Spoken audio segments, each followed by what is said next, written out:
Hello again, welcome to our next video. This one is going to be about science. Um, I often want to compare uh, social policies to the lifeblood of your civilization. It is really what makes it work in the background. Your economy is the backbone, but science is your core. Everything you do depends on science, just like in real life. It is the most important thing we have going for us, and those that try to forego science for other things are going to be in a lot of trouble.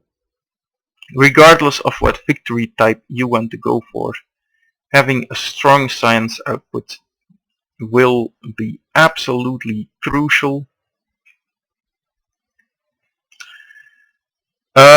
Science determines not only what buildings you can construct, but it also determines what units you can build, what wonders you can build, and what improvements you have available to you. On top of that, science always cascades into more science, not only because you get science buildings like the library and here the university, and this continues, but you also get the ability to build food buildings, to get more happiness, which allows your cities to grow, which in turn translates into more science. It will give you extra gold through markets, for example, which allows you to create research abilities, etc., etc.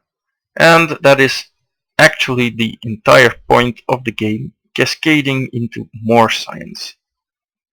So, of all the four victory types, you have Conquest, which requires obviously stronger units. If you are going to conquer and you cannot, for example, reach catapults early or composite bows early enough, well, that's going to be a problem. And the same for the ships. To really wage naval warfare, you want to get up to navigation, and as you can see, that is quite a path that you need to take. If you have low science, by the time you hit this, your ships are not going to be worth much anymore.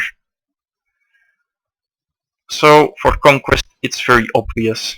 For science, obviously, science is important. You need to work all your way to the tech tree. You need to get all these techs here to make spaceship parts. First, you need to complete the Apollo program. Then you need an SS cockpit, a stasis chamber, an engine, and 3 of these boosters. So you need all of these techs. You need to work through all 3 tiers. So you need to go to the top for the particle physics, through the bottom for nanotechnology, and through the middle here for advanced ballistics. So obviously you need an immense amount of tech for all these 3. In normal games you will usually pick either the top or the bottom, but it's obvious that a science game requires science, though you shouldn't focus on that too much early on, I think. The culture game requires that you get tourism buildings reasonably early. So again, to fuel your tourism, you will need to research these things early on. You will need archaeologists, you will need musea, you will probably want the Eiffel Tower early before others get it. Maybe build Broadway, Cristo Redentor, and then work your way up here to the internet, which greatly increases your tourism. So that also requires a lot of work. And perhaps the one that least requires science is the diplomatic victory.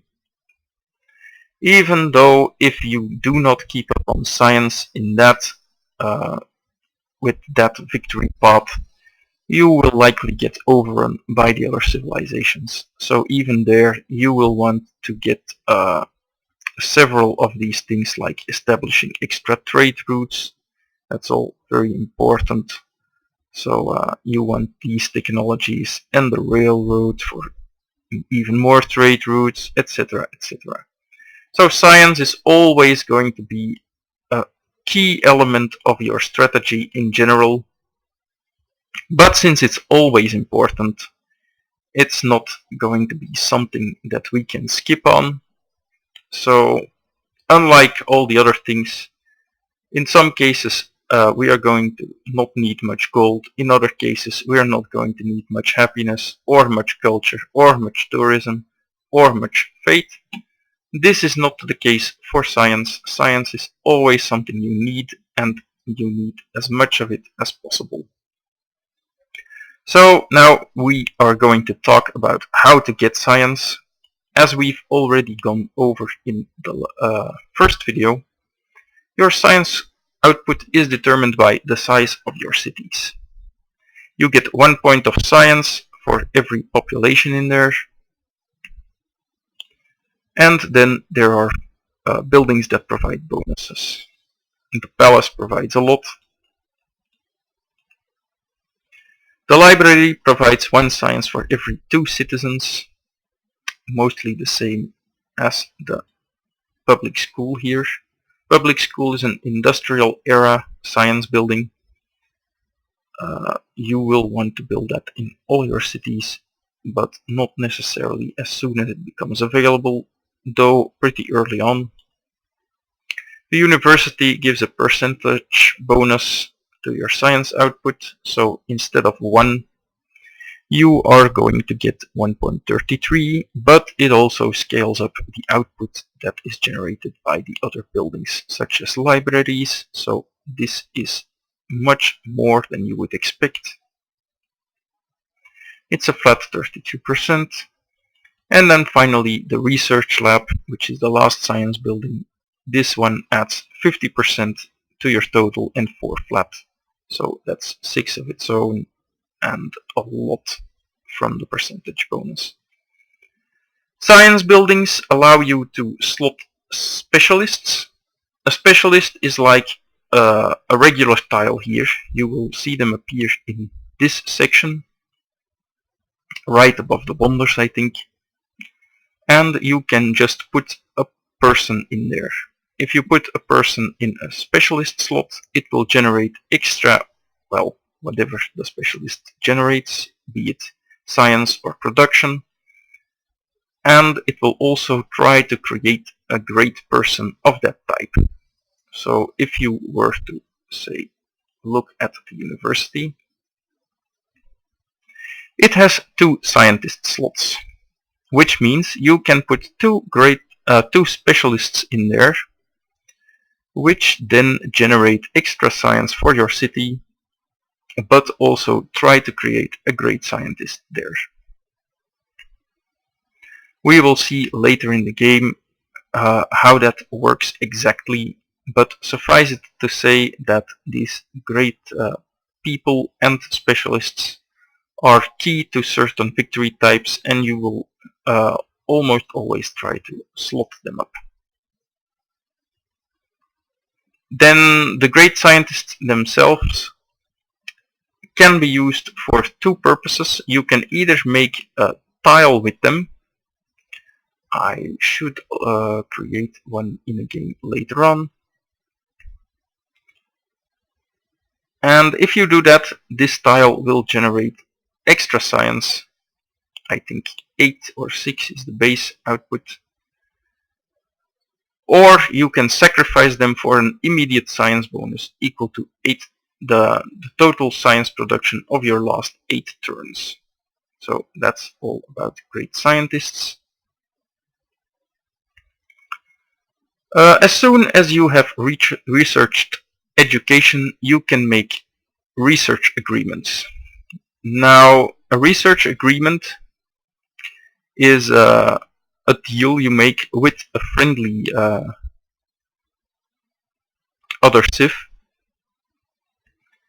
and you both pay a sum of money for it, and it runs for 30 turns. After those 30 turns are up, the research agreement will be completed and give you a science bonus. How much? Well, it is the average worth of one of the ticks available to you.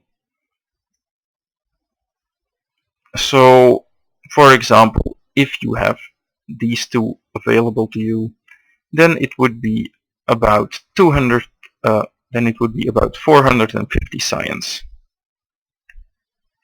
That does mean, of course, that if your friend who you sign it with is behind, he will have to be compensated because he will get less, and it will be more advantageous to you to make research agreements if you are researching a lot, because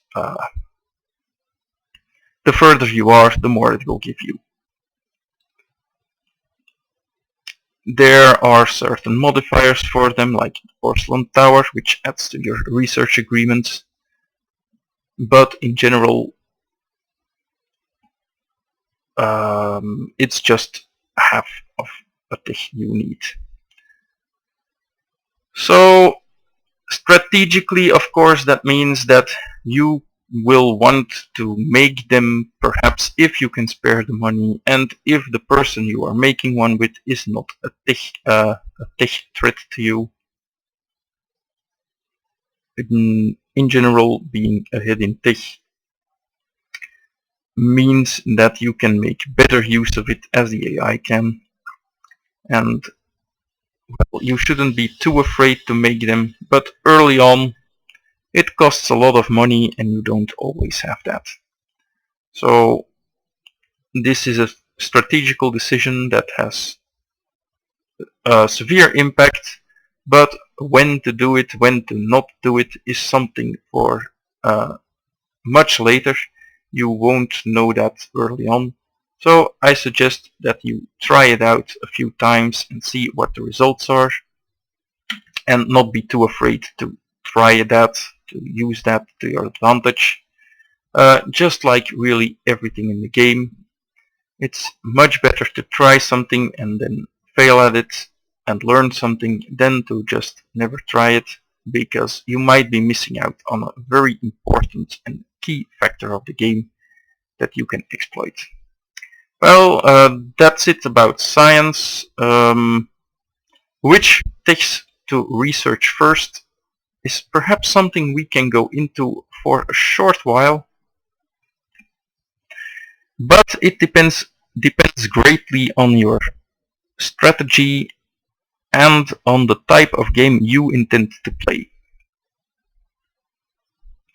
As you can see, I always go for pottery first, and the reason for that is easy. It unlocks all these 3 good ticks that you can use early on, and it allows you to build both the granary and the shrine. So whether you want to go for a religion or just for growth, this is always a safe pick. In addition, it's just 2 buildings that you can build and has nothing to do with improvements. All these other ticks are about building other things, such as improvements. As you can see here, this is all stuff that your worker can do, but we don't have a worker immediately, so we might as well just make more options available to us. And that's the way I like it. So, having researched that, you can either go into one of these or go for writing or calendar. It's very often the best if you make sure that you can improve your luxuries as soon as possible. For example, the gems require mining, so you will want to improve them really early on for the happiness bonus. The spices, they require calendar, a plantation. That's not the only thing though, they also are covered by a forest, and to cut down a forest you need mining. So mining would be a reasonably high priority here. If you were to settle by the whales, then perhaps you want to go sailing reasonably early. This allows you to build the workboat, which can be used to get the whales. If you need to clear a swamp, then you will need bronze working, masonry.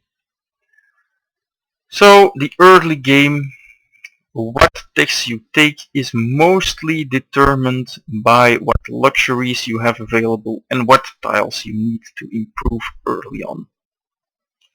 In general, it is best to take the 4 starting techs pretty early, as they have a variability of uses, and then specialize in one of these trees as needed for the luxuries. And another priority is usually the writing, especially on lower difficulties, than the path of pottery writing.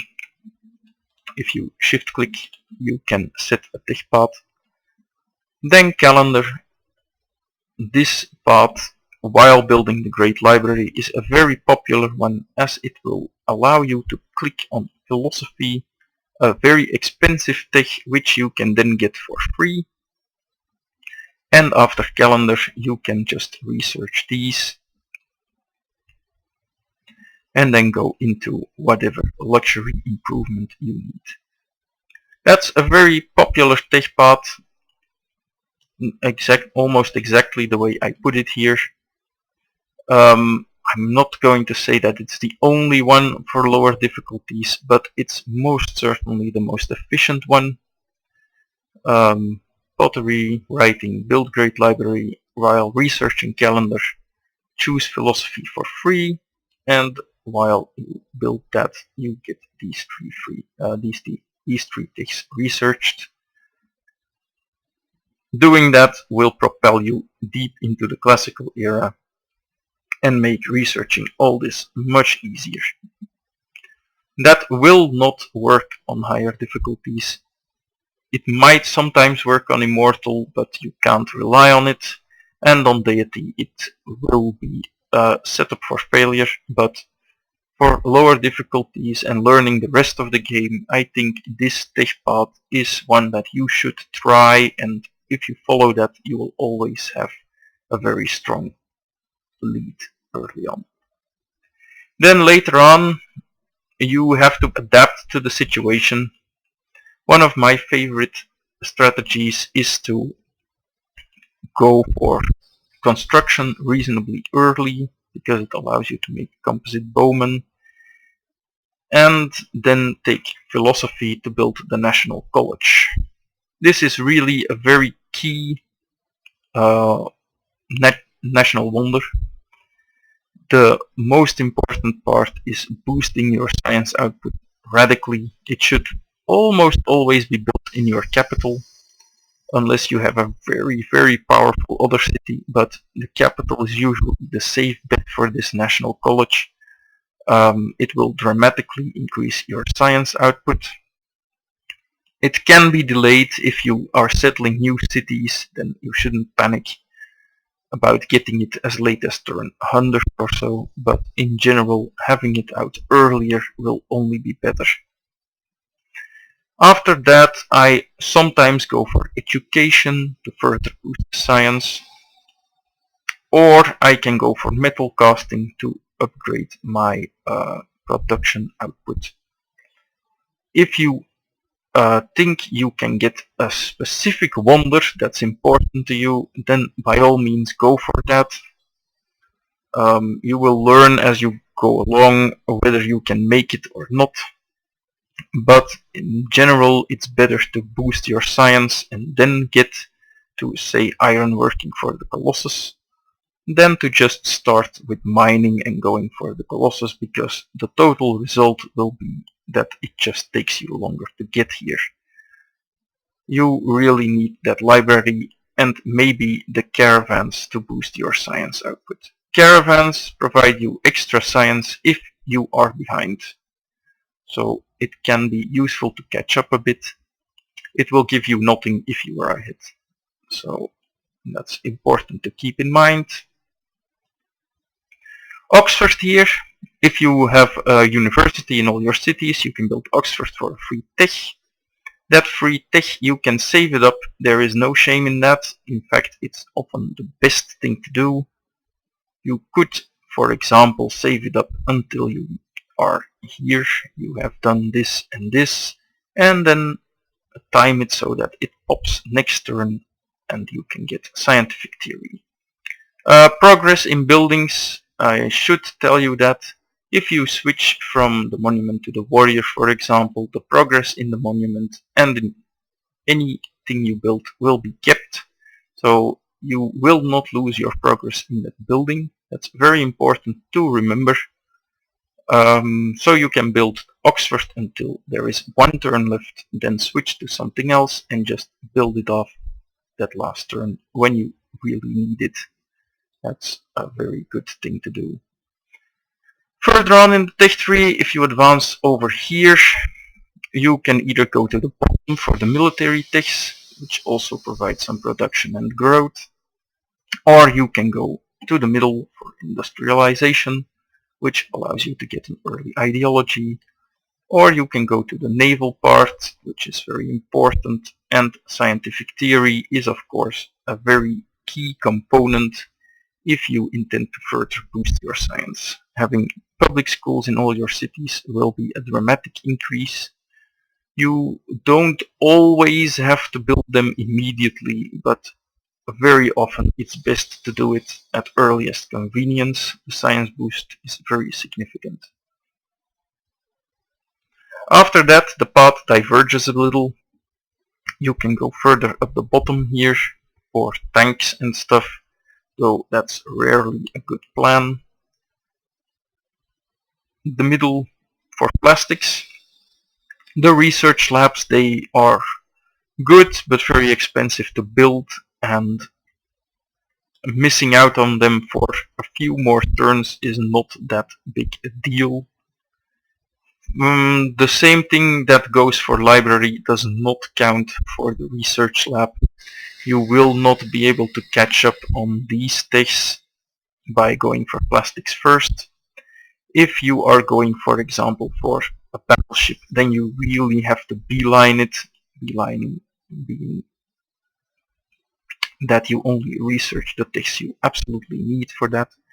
As you can see, you would need radio and plastics as 2 extra techs. They cost you a total of 8,000. To make up 8,000 extra science through the research labs, that's not a trivial affair. So if you are going for warfare, then you will want to go for flight and then electronics perhaps, and then later on take this.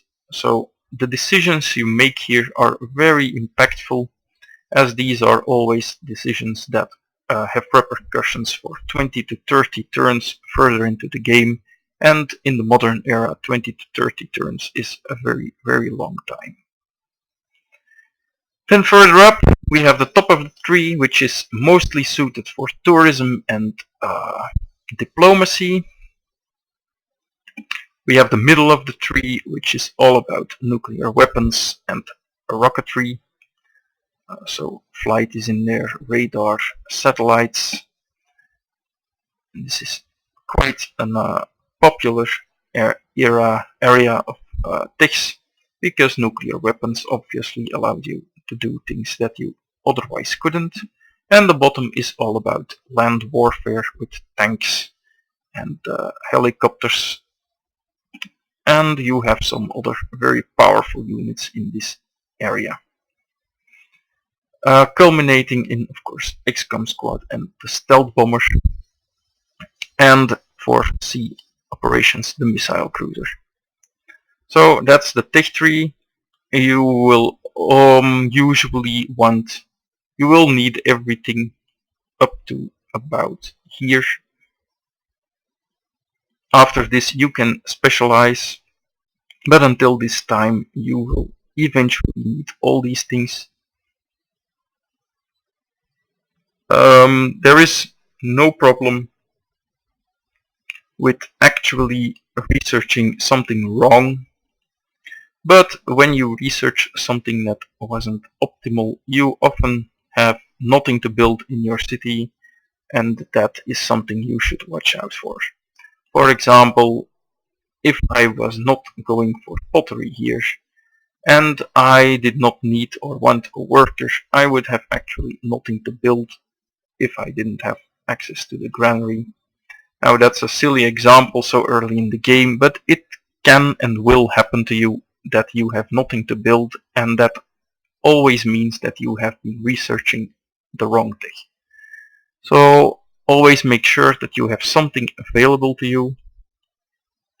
The only way you don't need that is when you need to build workers or military units. So the order in which you make your ticks is very, very important. That's actually a danger of this path.